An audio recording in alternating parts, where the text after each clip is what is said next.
Meus pais apoiaram minha irmã para roubar meu filho. Eles entraram com um pedido de guarda total, alegando que eu prometi o bebê para ela. O que aconteceu em seguida destruiu o plano deles. Sou um homem de 31 anos chamado João. Me tornei pai pela primeira vez há alguns meses. Quando isso aconteceu, assumi que sabia que tipo de homem ele seria.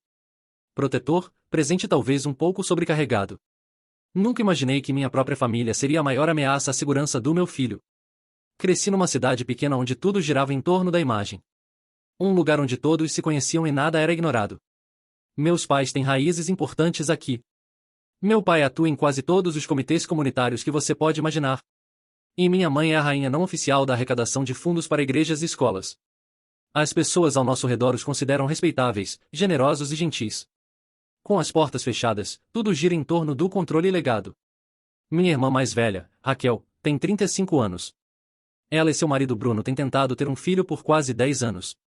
Eles tentaram todos os meios possíveis. Várias tentativas de fertilização in vitro. Especialistas na cidade vizinha. E uma adoção frustrada. Raquel entrou numa espiral descendente quando eles desistiram de tentar. Cada feriado se tornou uma sessão de luto pelo que ela havia perdido. Todos os tópicos eventualmente retornavam à maternidade e como a vida era cruel com ela. Nunca esperei ter um bebê tão cedo. Marta e eu ainda estávamos lidando com a vida juntos. Nada extravagante e sem grande plano. Éramos felizes. Quando ela engravidou, ficamos surpresos. Mas sabíamos que queríamos ter o bebê. Fizemos certo morando juntos. Definindo um orçamento e fazendo concessões. Éramos pais jovens, sim, mas estávamos preparados. Quando contamos aos meus pais, a decepção deles era clara. Eles não gritaram ou nos criticaram diretamente. Apenas expressaram sua desaprovação sorrindo muito forçadamente.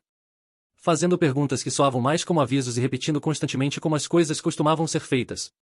Não esperávamos um desfile, mas esperávamos algum carinho. Em vez disso, parecia que tínhamos os envergonhado. No entanto, depois que nosso filho Tiago nasceu, as coisas pareceram mudar. Inicialmente, era sutil.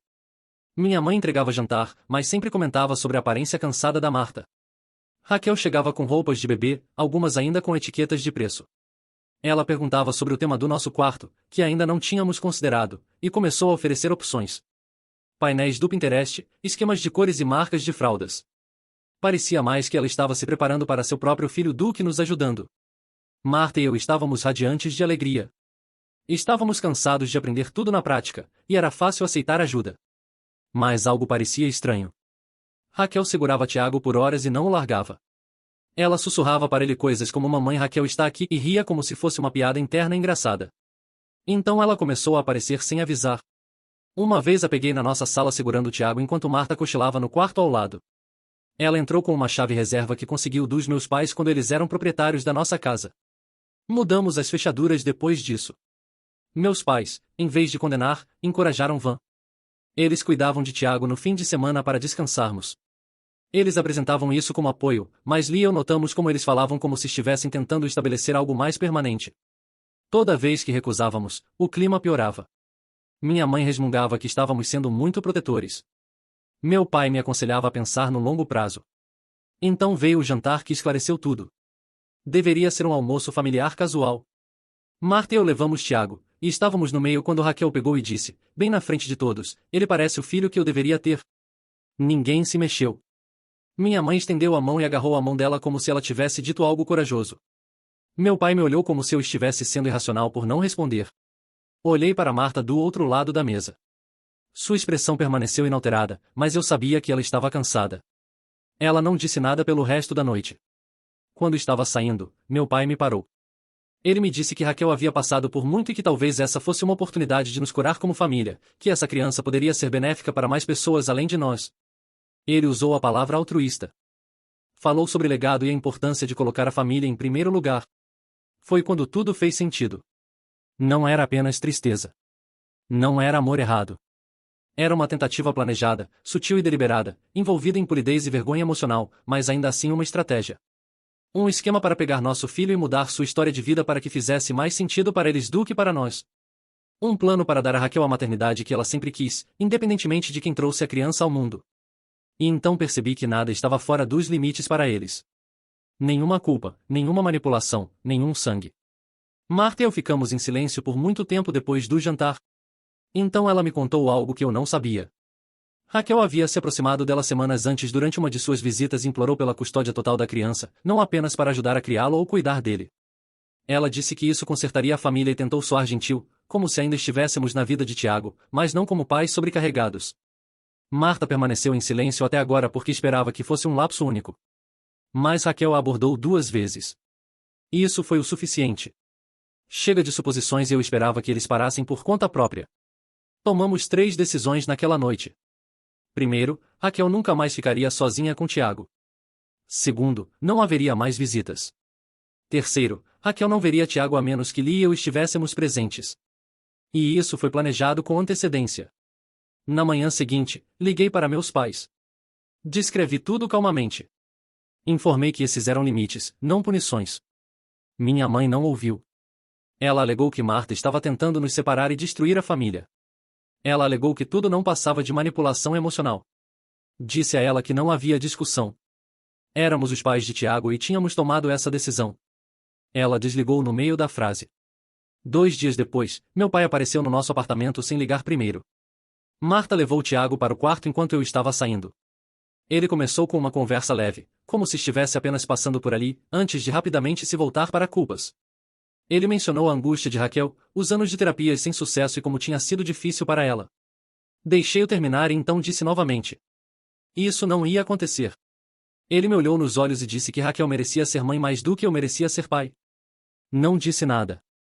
Entrei, tranquei a porta e bloqueei o número do telefone dele. Então disse a Marta que precisávamos começar a gravar tudo. Cada mensagem, visita e confronto. Isso não era mais emocional.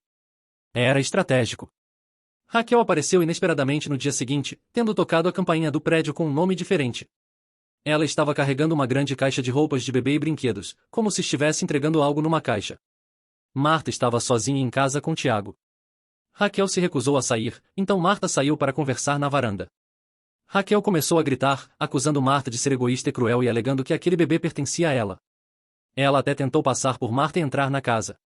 Foi quando cheguei dirigindo. Tinha saído mais cedo do trabalho, pois Marta não atendia o telefone. Suas mãos estavam ocupadas. Saí, fui direto para a varanda e fiquei entre elas. Raquel perguntou se podíamos conversar. Eu disse não. Disse a ela que isso não era normal e que ela deveria ir embora. Ela não discutiu. Apenas ficou lá chorando até Marta entrar e fechar a porta. Então se virou para ir embora. Naquela noite, meus pais nos convidaram para um jantar em família. Marta não queria ir. Ela disse que parecia uma armadilha. Disse a ela que iria sozinho para manter a paz, e ela concordou relutantemente. Entrei na casa dos meus pais e notei os pratos, assentos adicionais e parentes que não via há meses. Raquel estava sentada no sofá, com lágrimas nos olhos, segurando uma foto emoldurada de Tiago. Era exatamente o que Marta tinha me dito. Assim que o jantar começou, Raquel se levantou e começou a falar sobre como tinha sido difícil ver seu futuro desaparecer. Minha mãe estava sentada ao lado dela, consolando-a, e meu pai me olhava como se esperasse que eu dissesse algo heróico. Uma das minhas tias apertou a mão de Raquel e murmurou: talvez ainda haja uma maneira de isso funcionar para todos. Me levantei. Disse a eles que Tiago não era para ser compartilhado pela família. Ele não era um projeto comunitário. Ele era nosso filho.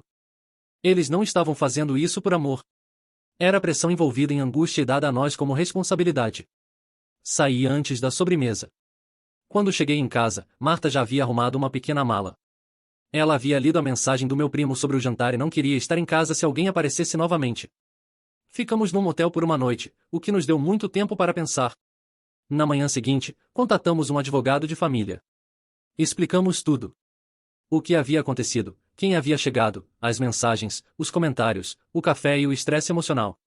Ele ouviu, tomou notas e nos disse que estávamos tomando a atitude certa de entrar com uma ação legal o mais rápido possível. Ele nos ensinou a gravar tudo, não apenas mensagens de texto e e-mail, mas cada ligação, visita inesperada e reunião. Ele também deixou claro. Legalmente, estávamos certos, mas precisávamos estar preparados para uma escalada ainda maior. Ele comentou: em famílias como essa raramente recuam claramente quando acham que estão agindo para o bem. Marta e eu concordamos em manter a comunicação no mínimo. Bloqueamos Raquel. Salvei o número do telefone da minha mãe por enquanto, apenas em caso de emergência, mas Marta bloqueou todos os números de telefone conhecidos dela, e-mails e contas de redes sociais.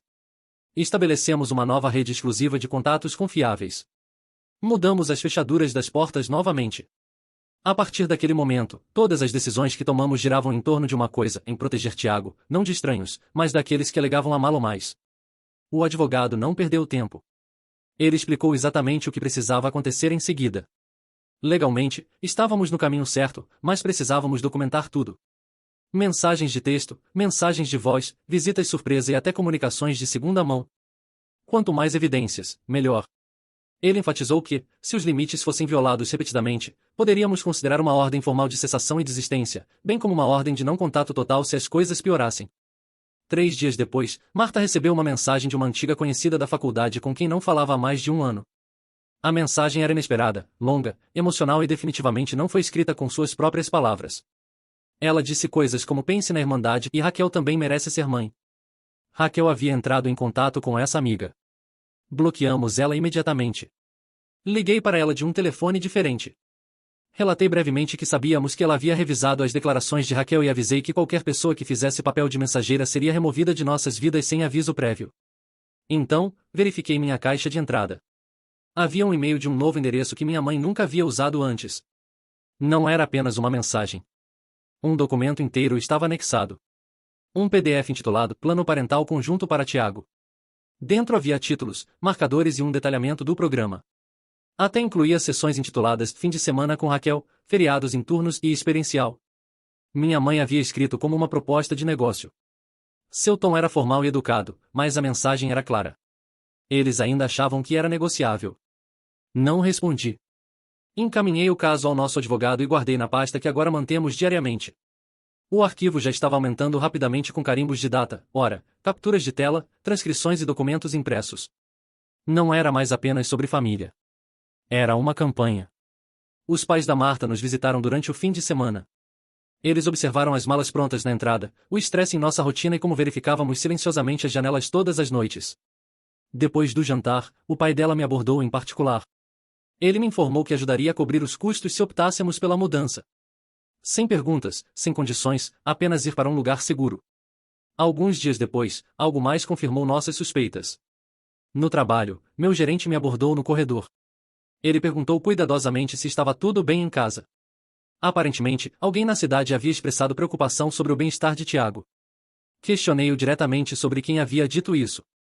Ele não tinha ideia de onde isso veio, mas isso levou a perguntar. Era tudo de que eu precisava. Naquela tarde, conversei com o Departamento de Recursos Humanos. Expliquei tudo. Não deixei nada de fora e forneci um breve relatório escrito para registro, apenas por precaução. Eles se comprometeram a sinalizar qualquer pergunta externa sobre mim e me avisar se algo desagradável acontecesse. Era a primeira vez que precisava envolver meu trabalho, mas não seria a última. Naquela mesma semana, Raquel foi até Marta mais uma vez. Desta vez, Marta estava sozinha num pequeno café perto do nosso apartamento. Raquel se aproximou sem aviso e tentou sentar com ela. Marta não participou. Ela deixou o café na mesa e saiu. Quando chegou em casa, não disse nada. Simplesmente me entregou o caixa que havia derrubado na pressa e fechou a porta do quarto atrás dela. Naquela noite, nosso advogado deu a Raquel uma ordem formal de não contato. Foi escrita e entregue ao escritório dela. A terminologia era simples. Sem mensagens de texto, telefonemas, comunicação com terceiros ou aproximação física. Se ela violasse qualquer uma dessas disposições, tomaríamos medidas legais adicionais. Este aviso também foi adicionado ao nosso arquivo crescente, com uma cópia entregue ao café da Marta, caso Raquel retornasse. Tomamos medidas naquela noite. Marta e eu mudamos nossos números de telefone. Compilamos uma lista de contatos cruciais. Confiávamos neles completamente e apenas compartilhamos nossos novos números com eles. Todos os outros foram barrados. Membros da família que não apareceram foram excluídos. Amigos que permaneceram neutros foram eliminados. Não estávamos mais nos arriscando. No dia seguinte, perguntei discretamente sobre novos aluguéis. Algo além da nossa cidade, longe o suficiente para que não encontrássemos ninguém da nossa vida atual. Os pais da Marta nos ajudaram a estreitar nossas possibilidades. Visitamos um naquele fim de semana com uma identidade diferente, usando um endereço de e-mail temporário e depósito em dinheiro. Não fornecemos nenhum endereço de destino. Ninguém da nossa família foi informado. Marta arrumou os pertences de Tiago. No dia seguinte, tirei um dia de folga do trabalho sem explicar o motivo. Começamos a fazer planos para nos mudar secretamente, sem atualizações ou anúncios nas redes sociais. Até desligamos o compartilhamento de localização em nossos smartphones. Quanto menos pessoas soubessem, melhor. Porque depois de todos os e-mails disfarçados de contratos, terceiros aparecendo em cafés e mentiras contadas ao meu chefe, uma coisa era certa. E isso não pararia sozinho. Se quiséssemos paz, teríamos que aceitá-la. Ninguém nos daria isso. Concluímos o contrato de aluguel de uma pequena casa a 2 cidades de distância. Era um bairro tranquilo, numa rua sem saída, com pouco tráfego de pedestres e nenhum vizinho que nos conhecesse. Pagamos o depósito em dinheiro usando um endereço de e-mail temporário, planejamos a mudança para um dia útil e contratamos a empresa de mudanças com um novo nome. Empacotamos as coisas cuidadosamente, levando apenas o necessário. Todo o resto foi doado ou deixado para trás. Sem despedidas, sem alertas e sem redes sociais. O advogado enviou a Raquel uma carta oficial de cessação e desistência na mesma manhã em que assinamos o novo contrato. Era clara. Qualquer contato futuro, pessoalmente ou através de terceiros, seria considerado assédio e tratado legalmente. Uma cópia autenticada foi enviada ao endereço dela. Outra pessoa foi ao escritório dela. Nosso advogado nos avisou para esperar resistência, e ele estava certo. No dia seguinte, recebi um e-mail do marido de Raquel, Bruno. Ele escreveu como se estivesse tentando mediar e perguntou se poderíamos chegar a um acordo pacífico. Não respondi. Enviei o caso ao nosso advogado, que documentou e incluiu o nome de Bruno nas regras de não contato. Nenhum contato significava nenhum contato de qualquer parte. O endereço de e-mail de Bruno foi denunciado e bloqueado. Isso marcou o fim do caso. 3 dias depois, minha mãe apareceu no prédio do meu escritório ao meio-dia. Ela parou perto do estacionamento e começou a chamar meu nome alto e frequentemente. Ela nunca havia visitado meu escritório antes. Voltei para dentro e fui direto ao RH. As câmeras de segurança já a haviam capturado. O RH mudou sua política de segurança interna imediatamente. Meu arquivo agora contém uma observação de acesso restrito. Nenhuma família é permitida nas instalações sem aviso prévio e aprovação por escrito. Naquela noite, Marta recebeu uma entrega inesperada de flores. Não havia cartão. Apenas uma pequena carta dentro que dizia: "Você roubou o que deveria ser meu." Ela não tocou nas flores. Fotografamos tudo, incluindo a caixa, a carta e o carimbo de data e hora, e então chamamos a polícia. Um policial respondeu, fez um boletim de emergência e marcou o caso como uma ameaça potencial. Enviamos ao nosso advogado uma cópia digitalizada do relatório no mesmo dia. Ele adicionou ao arquivo crescente. Naquela noite, instalei novas câmeras de segurança. Todas as portas, janelas, sensores de movimento conectados à nuvem com backup 24 horas por dia, 7 dias por semana. Concedi ao nosso advogado acesso remoto ao canal e às filmagens. Não estávamos esperando que algo acontecesse. Estaríamos preparados antes que algo acontecesse. Enquanto isso, um amigo forneceu imagens dos amigos de Raquel fazendo declarações vagas e indiretas sobre pais que não merecem seus filhos e decisões egoístas que prejudicam pessoas decentes. Eles não nos nomearam, mas não precisavam. A terminologia era direta e o momento era claro. Capturei screenshots, datas, nomes de usuários e legendas. Tudo foi documentado. Uma semana depois que nos mudamos, uma das minhas tias, que havia ficado em silêncio até então, entrou em contato comigo discretamente. Ela se desculpou por não dizer nada antes. Ela estava observando de lado, esperando que tudo passasse, mas agora estava ouvindo coisas que a preocupavam. Raquel disse a vários parentes que seu filho havia sido roubado, dizendo que eles prometeram mantê-lo seguro. Embora tal discussão nunca tenha ocorrido e mudamos de ideia depois de prometer mantê-la segura, nada disso era verdade. Minha tia enviou screenshots de uma conversa num grupo familiar. Meus pais estavam lá. Eles estavam abertamente me chamando de instável e retratando Marta como manipuladora. Essa foi a gota d'água. Marta e eu paramos de falar com qualquer pessoa além do nosso advogado e 2 amigos confiáveis. Atualizamos nossos contatos de emergência. Enviamos a correspondência para uma caixa postal numa cidade diferente. Até o pediatra de Tiago foi transferido para um novo próximo à casa. Nenhum endereço para rastreamento, nenhum compartilhamento de registros. 2 dias depois que nos mudamos, a polícia chegou à nossa casa. Era uma verificação de bem-estar. O policial estava na varanda, calmo, mas firme, explicando que alguém havia nos relatado como desaparecidos e que Tiago poderia estar em perigo. Marta segurou Tiago enquanto entreguei ao policial todos os nossos documentos, a carta de cessação e desistência, o boletim de ocorrência policial da Nota das Flores, o arquivo legal do nosso advogado e as filmagens de segurança dos 2 dias anteriores. O policial pediu identificação e então caminhou pela casa. Ele falou com Marta separadamente antes de falar comigo. Ele confirmou que o boletim de ocorrência veio dos meus pais. Eles informaram a polícia que tínhamos desaparecido e que Tiago poderia não estar seguro. Antes de partir, o policial nos pediu para entrar com um pedido de medida protetiva formal. Ele descreveu o padrão como aparente, crescente, pessoal e implacável. Ele me deu um cartão com um número de casos e sugeriu que procurássemos a delegacia local.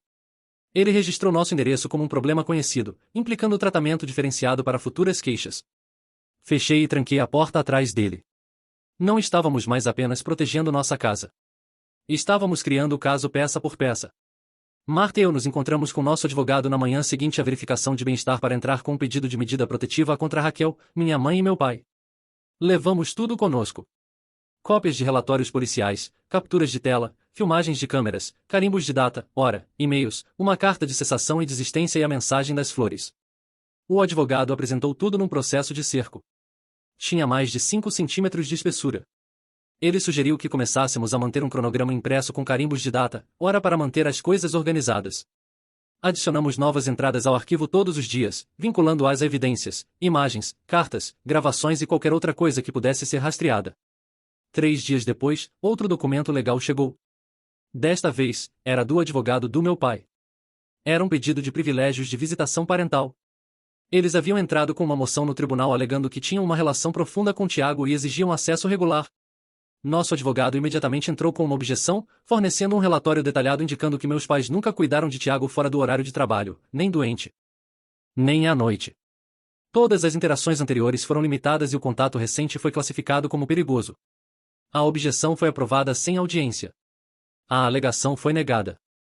Naquela mesma semana, um pacote chegou à nossa porta. Não continha endereço de remetente. Dentro, havia um pequeno ursinho de pelúcia. Marta viu algo incomum nele imediatamente. Os olhos pareciam particularmente brilhantes. Ela o colocou contra a luz, revelando um pequeno ponto vermelho piscando atrás de uma das pupilas plásticas. Não tocamos nele depois disso. Colocamos numa sacola plástica e contatamos a polícia. A polícia chegou e confirmou as suspeitas da Marta. O documento incluía uma câmera escondida. Eles aceitaram como prova e mudaram nosso arquivo.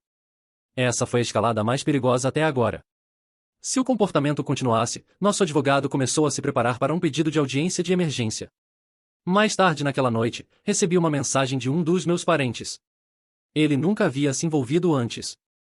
Ele nunca havia comentado ou contatado, mas desta vez o fez.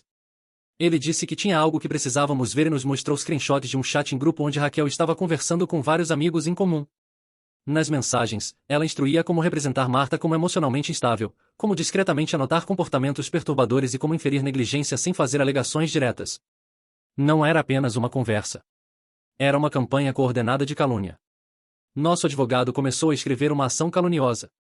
Ainda não tínhamos entrado no processo, mas sempre que algo fosse dito publicamente ou reiterado às autoridades, era registrado. Os screenshots enviados do telefone do meu primo foram incluídos no arquivo. Também modificamos todos os aspectos de nossas vidas para remover nossas famílias. O novo pediatra de Tiago foi notificado do incidente. Seus registros médicos foram alterados para omitir quaisquer identidades associadas aos meus pais ou Raquel. Não havia exceções. Os pais da Marta e nossos 2 amigos mais próximos eram os únicos contatos de emergência. Verificamos 2 vezes o registro da creche e mudamos os formulários de contato também. Marta consultou sua própria lista de contatos, removendo quaisquer conhecidos em comum que haviam ignorado nossos limites ou enviado mensagens inofensivas para Raquel. Qualquer pessoa que fornecesse um único sinal de alerta foi excluída. Uma semana depois, Marta foi a uma loja perto da nossa nova casa para comprar alguns itens. Ela me ligou assim que voltou, calma mais atenta. Enquanto caminhava pelo estacionamento, viu que alguém estava a seguindo. Quando se virou para olhar, estava minha mãe. Ela não disse nada. Apenas ficou lá, meio escondida atrás de um carro, antes de partir. Quando Marta começou a gravar, ela pegou o celular. Minha mãe se virou imediatamente e saiu sem dizer nada. Enviamos o vídeo naquela noite. Foi colocado num arquivo de ordem de proteção. Esta foi a 3ª aparição direta depois de receber um aviso legal por escrito. Na manhã seguinte, fui ao nosso escritório local e pedi que nosso contrato fosse alterado para refletir nosso endereço como secreto em todos os registros de propriedade públicos e acessíveis ao governo. Eles processaram o ajuste imediatamente. A partir de então, até os cartões postais revelariam que nossas informações eram restritas. Uma semana se passou sem novos contatos. Tiago teve sua primeira consulta com seu novo pediatra. O médico fez um exame completo e determinou que Tiago estava saudável, bem alimentado, limpo e tinha uma ligação emocional profunda com seus pais. Não havia preocupações. Pedimos ao médico para manter as notas da visita num arquivo, caso fossem necessárias para documentos judiciais. Ele concordou. Finalmente tiramos uma folga depois de semanas em alerta máximo. Os pais da Marta concordaram em cuidar da casa por alguns dias. Dirigimos por 2 horas até uma cabana tranquila, sem conexão de celular, internet ou interrupções. Éramos apenas nós 3. Marta, Tiago e eu. Trouxemos folhetos, comida e uma câmera instantânea de segunda mão. Foi a primeira vez em meses que não recebemos avisos, batidas, entregas estranhas, carros inesperados ou relatórios para entregar. Ficamos por 2 noites e não discutimos datas de audiência, advogados ou família. Durante essas 48 horas, havia apenas solidão, árvores e espaço para respirar. Sabíamos que não tinha acabado. Mas, pela primeira vez, havia parado. Voltamos da cabana numa noite de domingo. Havia um envelope branco grudado na porta da frente. Dentro havia uma intimação judicial genuína. Raquel havia pedido a guarda total de Tiago. Os documentos eram grossos, impressos e sérios. Ela alegou que a exploramos emocionalmente e prometemos o bebê para ela durante a gravidez. Ela rotulou isso como traição. Ela acusou Marta de me isolar e que eu estava emocionalmente vulnerável demais para tomar decisões parentais. Seu recurso alegou que Marta era dominadora e que sua pressão havia prejudicado minha saúde mental. Nosso advogado examinou tudo em detalhes. Raquel também incluiu cartas de familiares que não tinham envolvimento real com Tiago. Um tio de outro estado escreveu que Raquel sempre quis ser mãe e estava sendo roubada. A prima de segundo grau da Marta escreveu que ela era emocionalmente bloqueada. Eles nunca nos viram juntos pessoalmente. Nosso advogado imediatamente começou a escrever uma reconvenção. Incluímos documentos de terapia da Marta, relatórios pediátricos e registros policiais. Toda a documentação de cessação e desistência, incluindo o incidente da câmera escondida, o incidente do acidente e cada ocorrência com nomes, datas, imagens e acompanhamento legal. Apresentamos um registro completo de documentos indicando que Raquel nunca recebeu a promessa de custódia, tanto legal quanto verbalmente, e que cada passo que demos foi motivado por seu assédio contínuo. Entrei em contato com alguém com quem não falava há anos, a ex-terapeuta de Raquel. Ela não estava mais tratando Raquel, mas concordou em enviar uma carta confidencial expressando preocupação sobre o comportamento compulsivo de Raquel e citando padrões anteriores que correspondiam ao que estávamos vendo. Esta carta foi assinada, selada e entregue diretamente ao escritório do juiz por nossa equipe legal.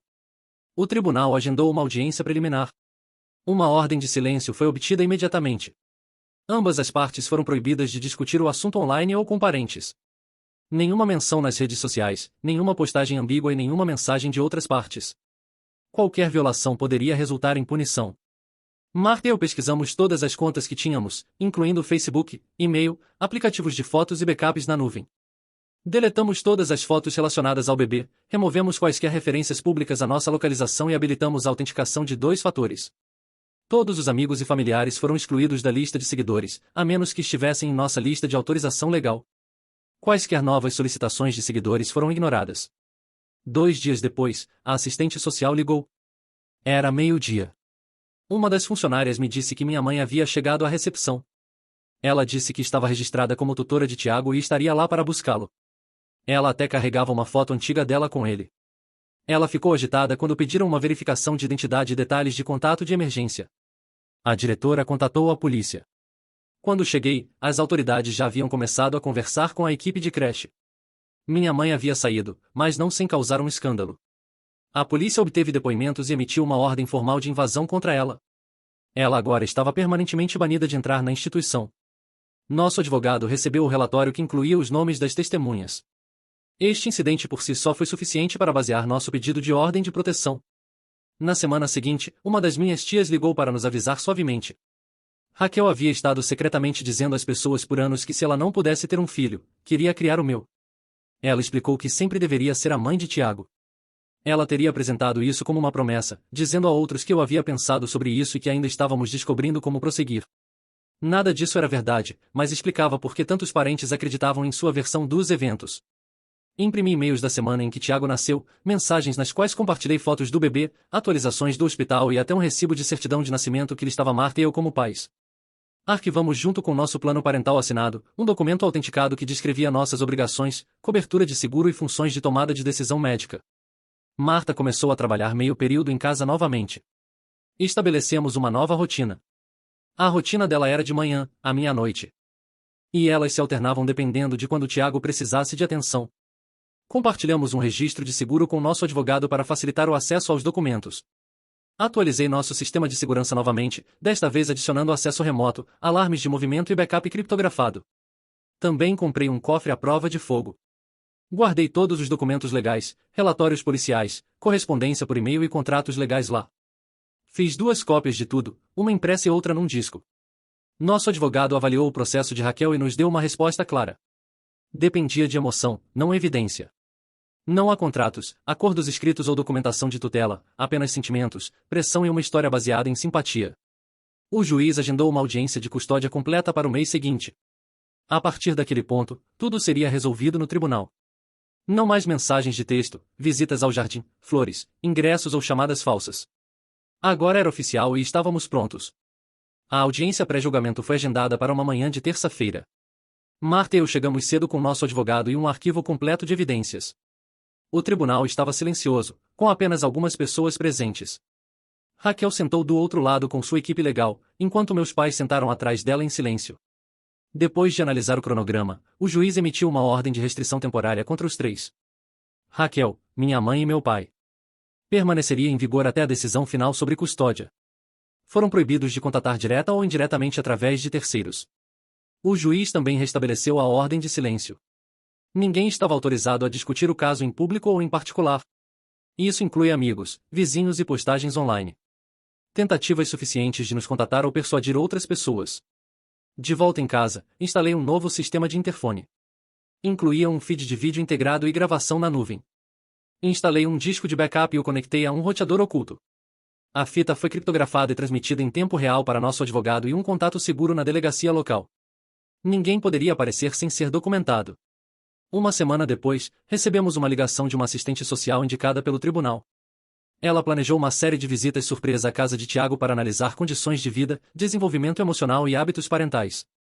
Disseram para não esperarmos um cronograma exato, mas continuarmos com nossas vidas normalmente. A primeira visita aconteceu 3 dias depois, à tarde. A especialista caminhou por cada quarto, fez anotações, conversou conosco individualmente e observou Tiago interagindo com seus brinquedos e rotinas. A segunda visita aconteceu no início da semana seguinte. Café, cochilo e brinquedos. Foi isso que ela notou desta vez. Ela perguntou em detalhes sobre horários de sono, marcos de desenvolvimento e vínculo emocional. Após a entrevista final, ela registrou um boletim de ocorrência no tribunal. Não havia preocupações. Ela descreveu Tiago como feliz, seguro e próspero. Seu vínculo emocional com seus pais foi descrito como forte e claramente saudável. A equipe legal de Raquel tentou adiar o julgamento novamente. Eles entraram com uma moção solicitando tempo para reunir mais evidências emocionais, seja lá o que isso significasse. O juiz negou na hora. A documentação apresentada anteriormente estava completa. O tribunal não encontrou razão para protestar. Nosso advogado mencionou uma avaliação psicológica de 5 anos atrás. A avaliação anterior de Raquel estava relacionada às suas sessões de assistência à infertilidade. Os documentos legalmente recuperados através da conformidade de sua ex-terapeuta revelaram respostas a trauma de longo prazo, espirais de tristeza profunda e instabilidade mental. Os documentos não a retratavam como malévola, mas revelavam que ela estava doente e que sua dor havia influenciado seu comportamento. Naquela época, recebi uma ligação do meu chefe de departamento. Eles me ofereceram uma posição remota permanente. Aceitei no mesmo dia. Isso significava que eu poderia ficar em casa, ajudar Marta e ficar de olho nas coisas sem ter que faltar ao trabalho. Reorganizamos nosso cronograma para que ambos pudéssemos estar presentes na maior parte do dia de Tiago. Então, um primo com quem não me comunicava há anos entrou em contato. Ele não estava envolvido em nenhum drama, mas havia sido erroneamente registrado num grupo de mensagens privadas. Raquel escreveu naquele grupo que Marta estava prestes a desistir da maternidade. Ela disse que Marta havia perdido a consciência e que eu estava perdido. Ela ainda estava promovendo a história de que Tiago pertencia a ela. O advogado recebeu as capturas de tela datadas e programadas como evidência adicional para o arquivo. Um dia depois, nosso inquilino entrou em contato comigo.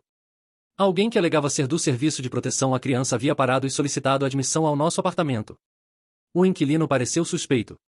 Quando questionado, o indivíduo não tinha um cartão de identificação, se recusou a fornecer um nome completo e fugiu rapidamente. Antes de partir, o inquilino tirou uma foto com seu telefone. O indivíduo era uma das amigas mais próximas de Raquel. Na manhã seguinte, registramos uma queixa com as autoridades locais.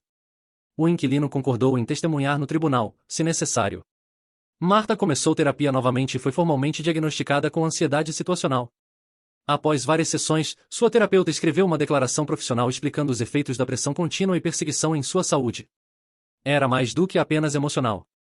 Era também visceral.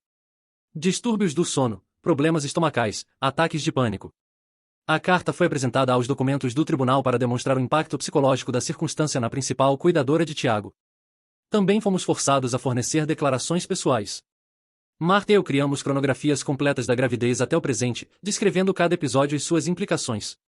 Documentamos custos financeiros, colapsos emocionais e perdas familiares. O depoimento de Marta se concentra em sua posição como mãe e no medo que sentia todos os dias desde que Raquel começou a se intrometer. O meu se concentra na traição da minha própria família, na recusa de aceitar limites, emboscadas, rumores e mentiras. Terminamos nossos discursos da mesma maneira, com um apelo simples. Tiago deveria poder crescer sem o fardo do desespero de outra pessoa. Que sua casa permaneça pacífica, estável e segura. Que o amor seja caracterizado pela proteção e não pela posse. A audiência final seria em uma semana. Tudo estava pronto. A audiência de custódia completa começou no início da manhã.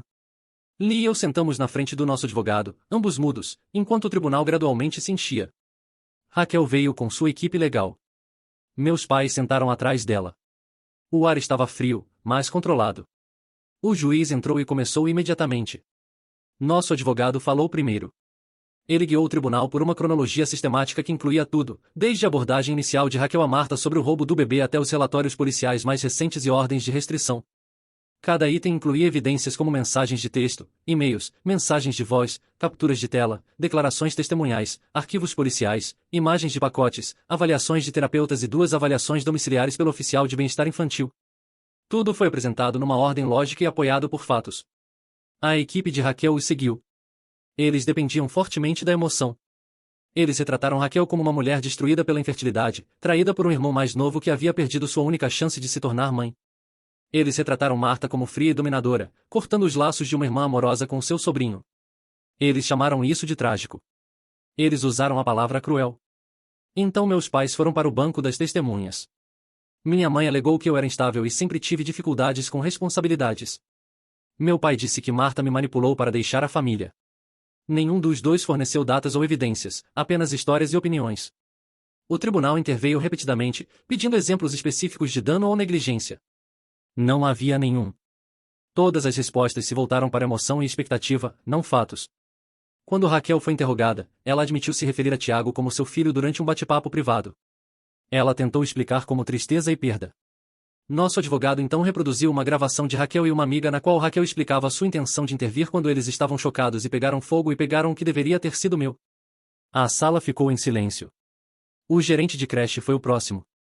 Ela explicou como Raquel inesperadamente entrou e tentou modificar as informações de contato de emergência de Tiago, alegando ser sua tutora legal.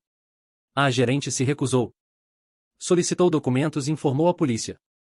Ela disse que a conduta de Raquel resultou numa ordem formal de invasão e numa proibição permanente da instituição. O juiz tomou notas. Ele perguntou à gerente de creche se ela já havia visto sinais de negligência ou instabilidade em Marta ou em mim. Ela disse não. Então veio um colega do meu departamento que nunca conheceu Marta. Seu depoimento incluiu meu comportamento profissional, gerenciamento de estresse e parentalismo. Ele se referiu a mim como paciente, constante e atencioso.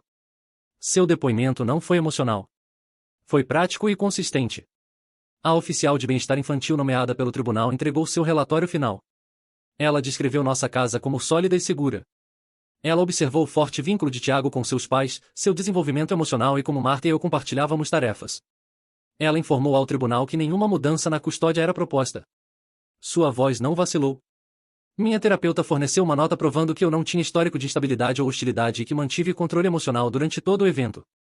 Apesar do assédio contínuo, os dados médicos de Marta já haviam sido verificados anteriormente. A equipe de Raquel tentou uma última abordagem. Eles trouxeram as roupas de bebê e itens de aniversário que Raquel havia dado nos primeiros meses. Eles alegaram que era um investimento financeiro e um indicador precoce de intenção parental. O tribunal deferiu o caso na hora. Ele declarou que dar presença não criava um acordo parental e aconselhou a equipe legal a não usar gestos emocionais como evidência legal. Nosso advogado fez seu discurso de encerramento. Ele enfatizou limites, segurança e precedência. Ele declarou que o tribunal precisava considerar obsessão, desespero e o sentimento de direito poderiam prevalecer sobre direitos parentais e segurança documentada. Ele pediu ao tribunal para preservar o direito da criança à estabilidade em relação a extensos conflitos familiares. O tribunal ordenou um breve recesso. Quando reapareceu, o tribunal permaneceu em silêncio. Ele decidiu em nosso favor. Marta e eu tínhamos a custódia legal e física total de Tiago. Raquel não foi autorizada a visitar. Meus pais também foram proibidos de se comunicar. O juiz deixou claro que quaisquer tentativas futuras de interferência direta ou indireta resultariam em acusações criminais e ação legal imediata. Ele determinou que todas as comunicações com terceiros, tentativas de difamação e contato indireto fossem interrompidas para sempre. Qualquer infração resultaria em execução sem audiências adicionais. Ele não concluiu a decisão com sentimento. Ele terminou com a palavra lei. Raquel pareceu surpresa. Minha mãe virou a cabeça. Meu pai simplesmente ficou quieto. A declaração final do juiz foi breve. Esta criança merece serenidade, não pressão. O caso está encerrado.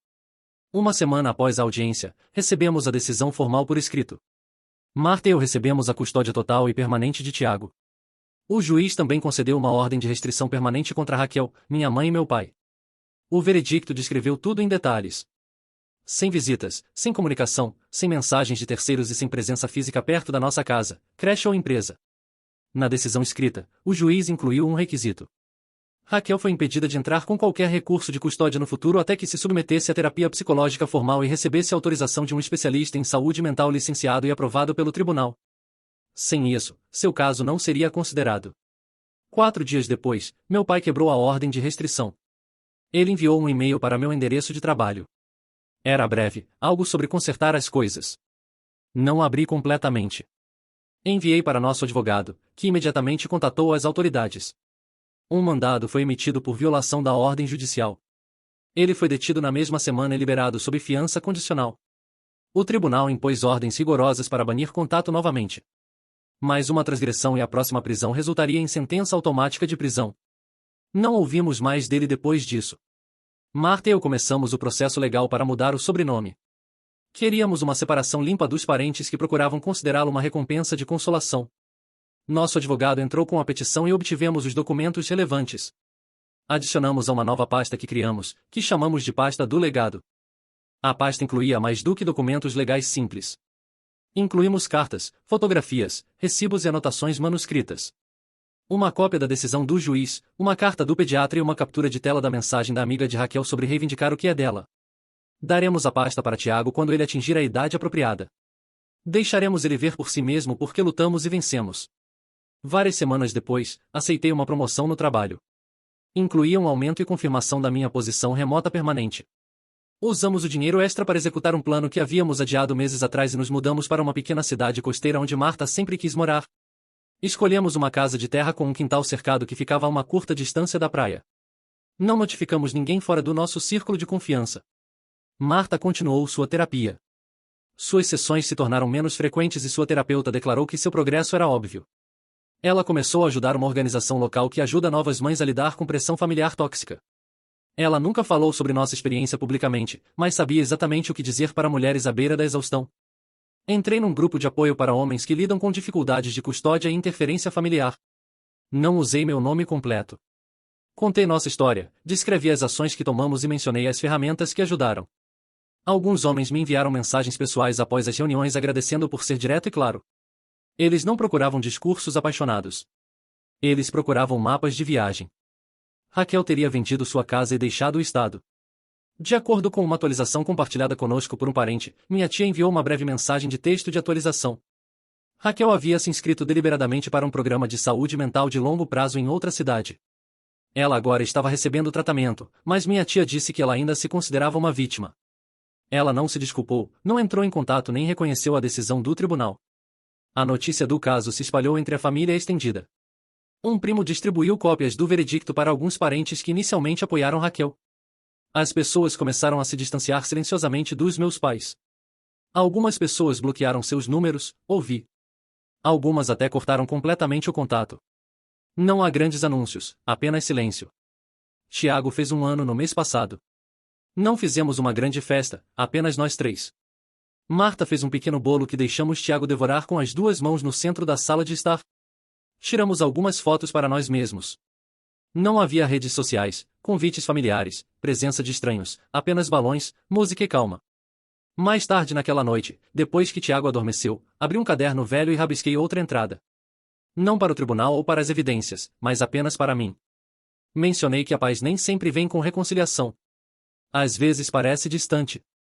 Às vezes parece que os limites estão sendo mantidos firmes. Às vezes é apenas a falta de caos. Escrevi que desistir das coisas não indica amor. E isso é demonstrado estabelecendo uma guarda. Você não deveria esperar que nenhum pai desista de seu filho para manter viva a fantasia de outra pessoa. Caminhamos para a praia na manhã seguinte. Marta segurou a mão de Tiago de um lado, eu agarrei a outra. Ele deu passos curtos e desajeitados pela areia. O vento estava suave. As ondas estavam silenciosas.